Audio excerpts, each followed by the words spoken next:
Ini adalah materi pemeliharaan perangkat lunak bagian ketiga untuk mata kuliah Rekayasa Perangkat Lunak bersama saya Agi Putra Karisma. Capaian pembelajaran kita pada pertemuan kali ini adalah mampu menjelaskan konsep pemeliharaan perangkat lunak secara umum. Adapun agenda pembahasan meliputi yang pertama pengertian evolution, yang kedua software change, yang ketiga urgency evolution, yang keempat Lehman's Law, yang kelima stage model, software life cycle, dan yang keenam adalah version stage model. Pengertian dari evolution, sebenarnya evolution ini mirip dengan maintenance ya. Jadi sehingga definisinya juga sama. Namun ada beberapa referensi yang membedakan antara maintenance dengan evolution, di mana di sini untuk maintenance ini dibatasi hanya sekedar bug fixing atau error correction saja ya. Jadi tidak ada penambahan ya.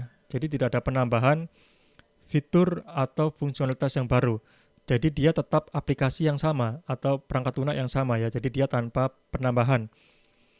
Sedangkan untuk software evolution ini dia sifatnya adaptif dan perfektif ya.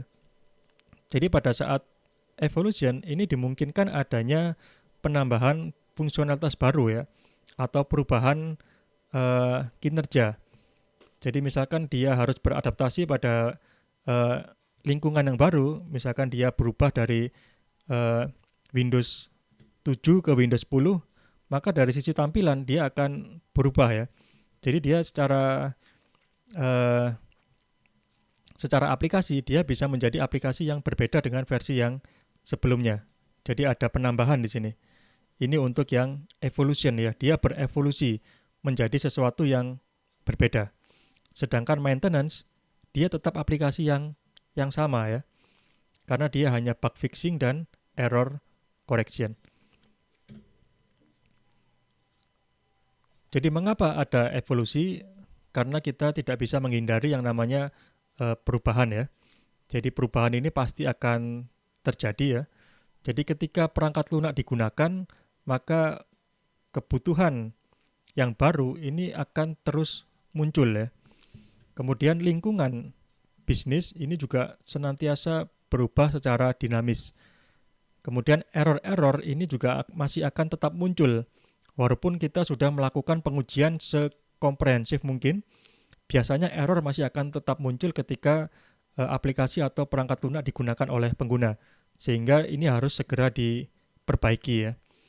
Kemudian dari sisi perangkat keras, biasanya komputer-komputer yang baru beserta dengan peralatannya ini dari tahun ke tahun, dari waktu ke waktu, ini akan senantiasa muncul, sehingga dia akan ditambahkan ke dalam sistem ya. Aplikasi kita yang mungkin didesain untuk hardware yang lama, ini perlu untuk kita sesuaikan dengan hardware yang baru.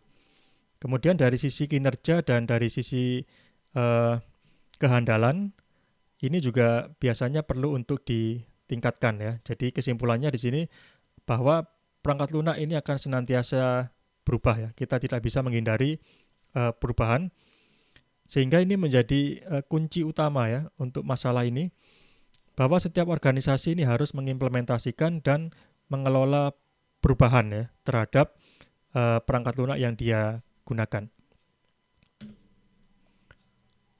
Mengapa kita perlu memperhatikan tentang software evolution ini ya?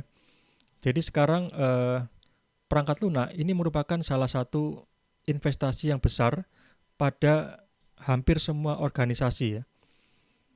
Sehingga dia merupakan sesuatu yang kritikal ya, atau dia merupakan aset bisnis yang kritikal. Ketika dia gagal pada softwarenya atau kegagalan pada software, ini bisa mengakibatkan kegagalan pada bisnis.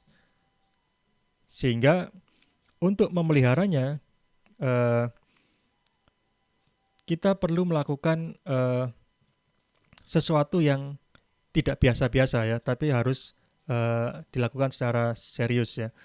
Di mana perangkat lunak tersebut harus senantiasa berubah dan harus senantiasa terupdate ya. Di sini pada faktanya di lapangan kita bisa lihat bahwa sebagian besar biaya untuk perangkat lunak yang dialokasikan oleh perusahaan besar ini mayoritas dialokasikan untuk perubahan dan evolusi ya. Jadi bukan pada proses development. Jadi sebagian besar uang yang dikeluarkan itu adalah untuk proses maintenance ya, untuk changing dan evolving ya. Sedangkan untuk developing atau untuk pengembangan ini jumlahnya tidak sebesar maintenance.